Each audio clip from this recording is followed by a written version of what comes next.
I dug a test hole pretty much just across from that elbow right there. Yeah. So like the edge of that over there. But it's just clay. Oh, it's clay all the way to the next cut, man. For years, there was a stretch of ground in the Yukon that countless miners passed without a second glance. Experienced prospectors inspected it. Geologists evaluated it. Rival crews operated nearby, sometimes within a few hundred feet. Yet nobody saw anything worth chasing. On paper, it looked ordinary. In reality, it was hiding something extraordinary. But Rick Ness saw what others didn't. What set him apart wasn't luck. It wasn't some secret map or insider information. It was a rare combination of patience, experience, and conviction, qualities forged through years of setbacks, hard lessons, and persistence.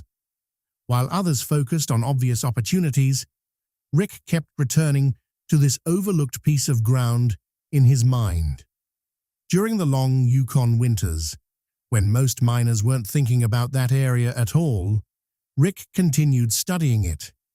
He held on to access to the property when selling it would have been easier.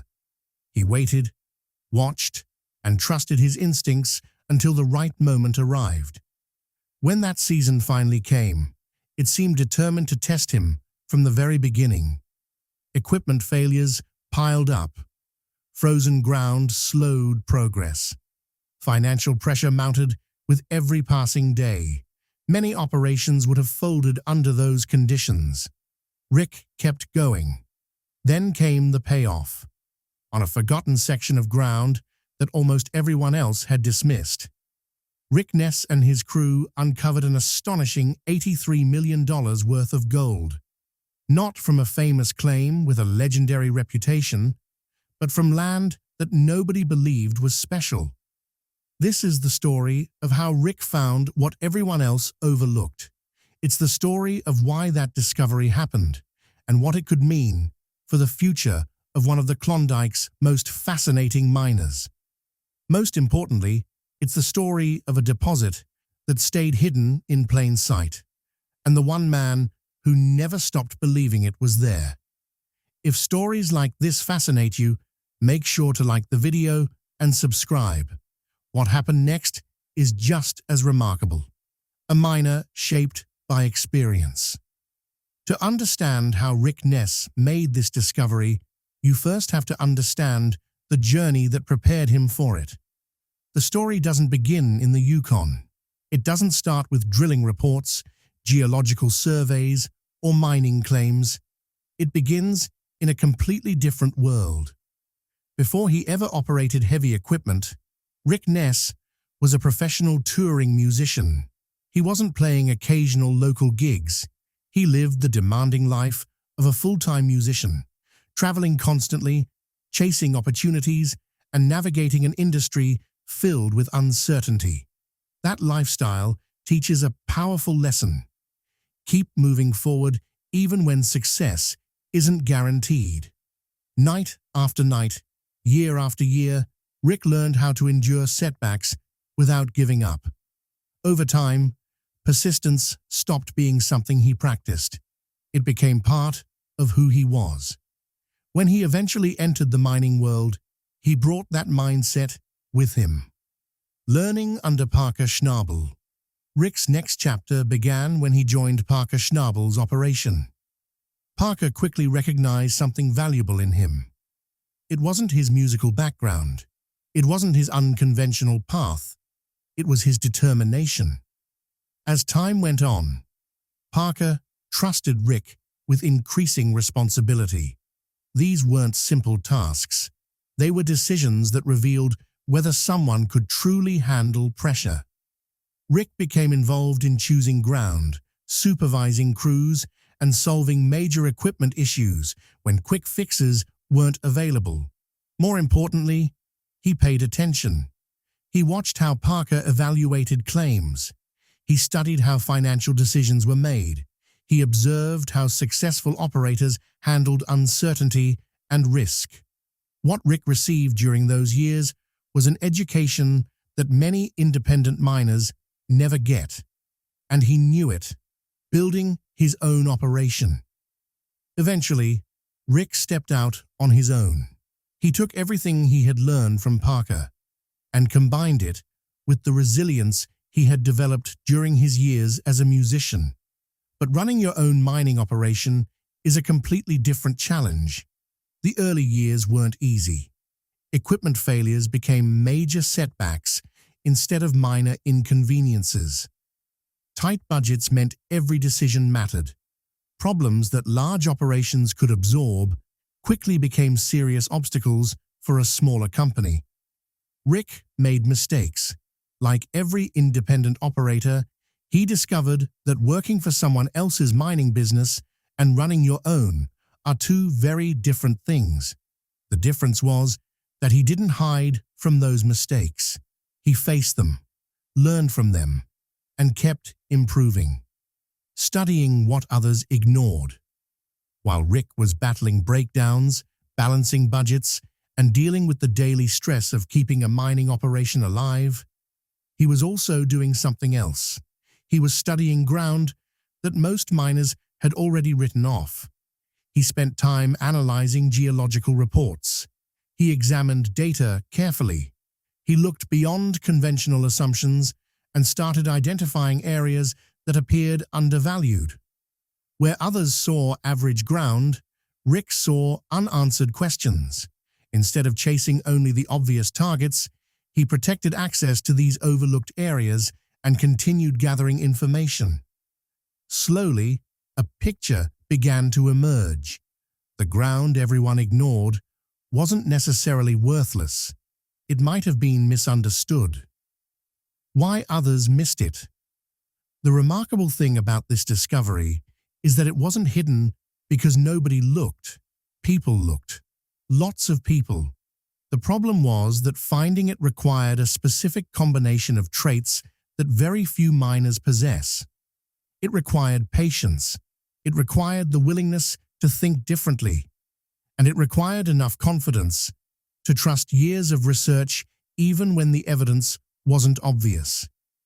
Rick had spent his entire life developing those qualities. His years as a musician taught him perseverance. His time with Parker Schnabel taught him how successful mining operations work. His struggles as an independent operator taught him that the most valuable opportunities are often the ones everyone else ignores. Long before his equipment ever touched that ground, Rick Ness had already prepared himself for the moment that discovery would arrive. A brutal beginning. Then came the season that would test everything. Mining seasons often begin with challenges. This one felt like a disaster from the start. Machines broke down, progress slowed, expenses continued rising while production lagged behind. Every day that passed added more pressure. The operation was burning money before it had generated meaningful returns. For many miners, that kind of start can destroy an entire season before it truly begins. Yet despite the setbacks, Rick continued pushing forward. Because beneath all the problems, beneath the breakdowns and delays, the ground he had believed in for so many years was still waiting. And soon it would prove that belief had been justified. At that point in the season, gold production was practically non-existent. Every day that passed brought another uncomfortable reality closer. Investors had money tied up in the operation. Expenses were mounting, and sooner or later, difficult questions would have to be answered. The trouble started with the wash plant. During the off-season, Rick had invested heavily in rebuilding the system. Technicians had inspected it and signed off on the work, giving every indication that it was ready for production. But when pre-season testing began, a different story emerged. The official report described the situation as significant issues.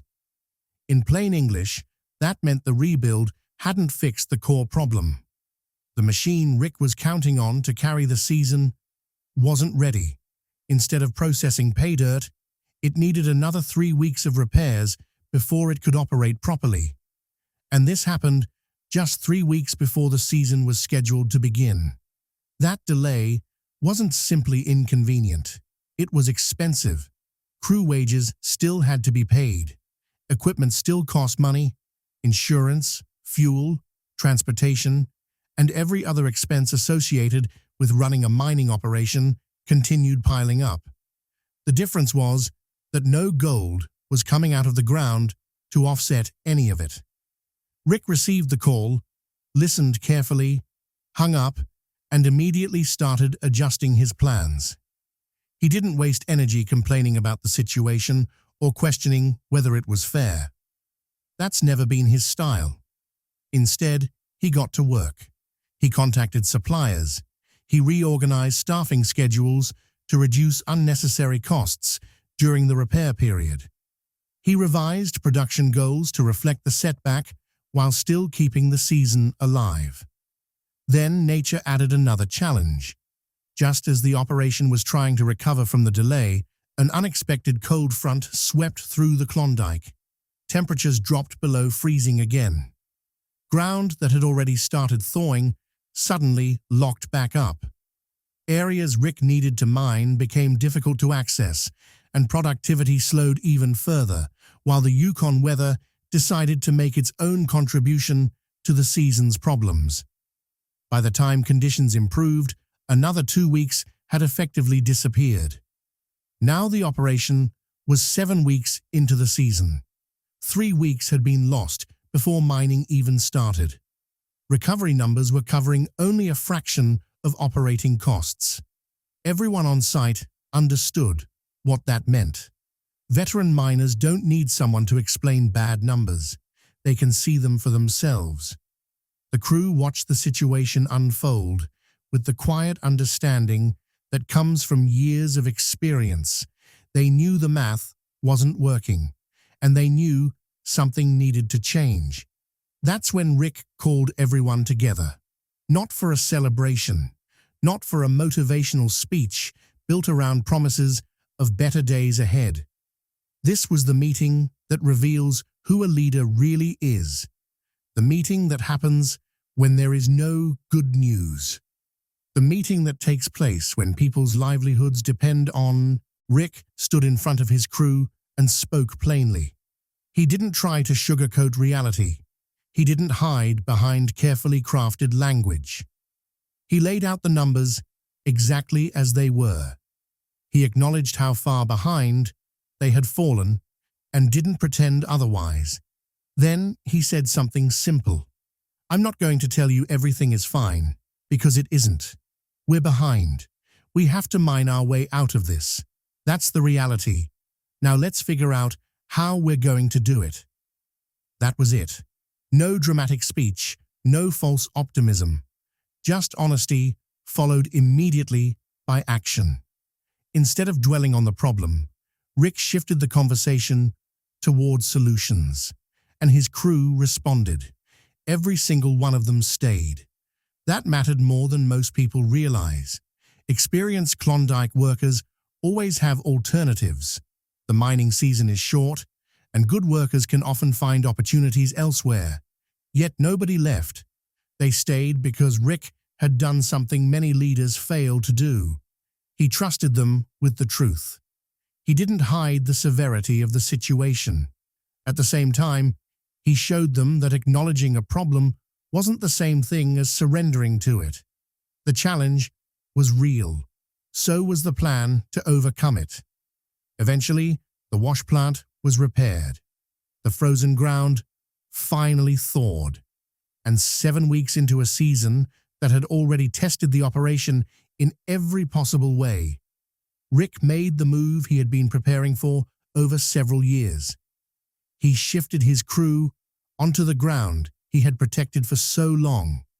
The ground everyone else ignored. The ground he had spent countless off-seasons studying while others chased more obvious opportunities.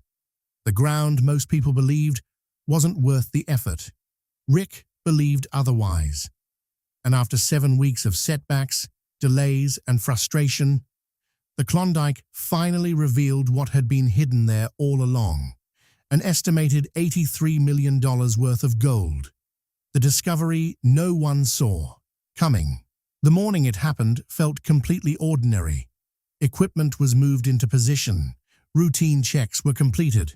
The operation settled into the calm, focused rhythm that comes when startup chaos finally gives way to actual mining. Nothing about the day suggested that it would become one of the most important moments of Rick's career. Before work began, Rick walked the new cut alone. It's something he has always done before opening significant ground. His crew understands the routine and gives him space without being asked. For Rick, it isn't superstition, it's experience. Years in the field have taught him how to read subtle clues that others overlook. Drainage patterns can reveal where gold-bearing material may have concentrated over centuries. Geological structures can hint at the location of ancient river channels that existed long before glaciers reshaped the Yukon landscape. As he walked, Rick compared everything he was seeing with the survey information he had studied throughout the winter. The pieces fit together, and what he felt wasn't hope. It wasn't cautious optimism. It was certainty. The quiet confidence that comes when years of preparation, research, and patience finally align with the opportunity you've been waiting for. For Rick Ness, that moment had finally arrived. Rick gave the signal for the excavator operator to begin cutting into the new ground. The results from the first day immediately stood out. Gold recovery came in noticeably higher than the disappointing averages the crew had been battling all season. Rick didn't celebrate.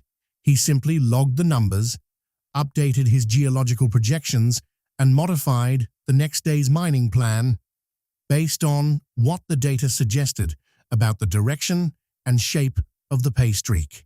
Day 2 produced even stronger results. By the start of Day 3, something had changed across the site. It wasn't excitement, it was something deeper. The crew had begun to realize that this ground was different. The material coming through the plant wasn't behaving like anything they had mined earlier in the season. Then came the radio call. "Rick, you should get over here." The message came during cleanup at the wash plant. Rick walked over and looked at the gold laid out before him. For several seconds, he didn't say a word. His crew chief stood beside him, staring at the same sight. Finally, Rick broke the silence. "That's a lot." "Yeah," the crew chief replied. "That's a lot." What they were looking at represented more gold from a single shift than Rick had produced during entire first weeks of previous mining seasons. Not just a strong cleanup, not just a good day. One shift, 3 days into mining ground that nearly everyone else in the Klondike had dismissed. That evening, Rick sat down with his maps, production reports, and geological models. What he saw didn't match the conservative projections he had prepared before the season. Not even close. His original estimates suggested a reasonably productive pay streak with moderate width and depth.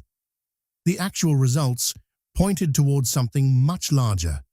Instead of a narrow concentration of gold-bearing material, the data suggested a massive mineralized zone extending far beyond his most optimistic expectations.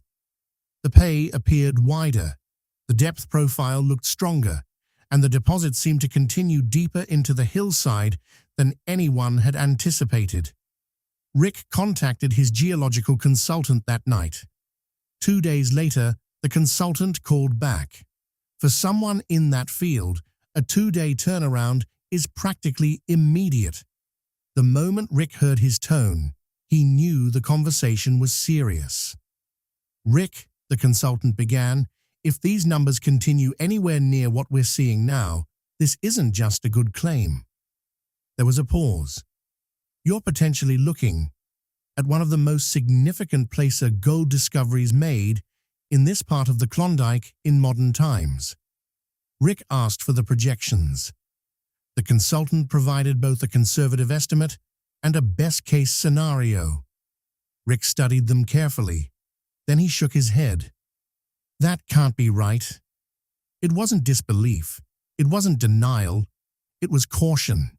The kind of caution earned through years of mining. Rick had seen too many promising projections collapse when real-world conditions took over. Experience had taught him not to trust extraordinary numbers until the ground itself confirmed them. The consultant understood. "I know," he said, "but that's what the model is showing." Then we test more. And that's exactly what Rick did. No shortcuts, no assumptions, no premature celebrations. Additional cuts were opened across the projected extent of the deposit. Samples were collected at carefully measured intervals. Every result was documented and fed back into the geological model. Again and again, the numbers came back, and every new test told the same story. This wasn't a lucky pocket. It wasn't a temporary spike. It was a genuine deposit, a massive one. An estimated $83 million worth of gold had been sitting beneath ground that countless operators had inspected and walked away from. Year after year, it remained there, unnoticed, waiting for someone patient enough to study it, stubborn enough to believe in it, and disciplined enough to approach it the right way. That person was Rick Ness. The deposit hadn't changed. The timing had. The ground was finally ready to reveal what it contained. What $83 million really represents. For the next 11 weeks, the operation focused entirely on the newly discovered section. And the results continued, week after week, shift after shift. Crew members with decades of combined Klondike experience described the consistency as something they had rarely, if ever, witnessed in placer mining. Of course, natural variation existed. Some areas produced more than others. Rick constantly adjusted cuts to follow the richest concentrations. That's normal mining. What wasn't normal was the average. The verified season-long average recovery rate was extraordinary. Yet despite the scale of the discovery, Rick managed the operation exactly the same way he had managed it during the difficult weeks that came before. He didn't expand recklessly. He didn't let success cloud judgment. He didn't start spending money simply because the ground appeared capable of producing more. Instead, he stayed disciplined. Costs remained controlled.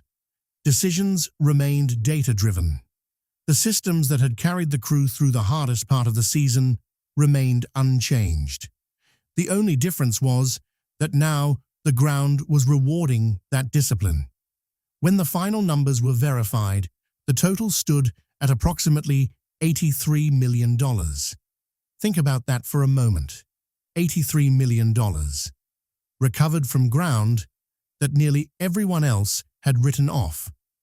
Recovered during a season that looked like it might fail before it truly began.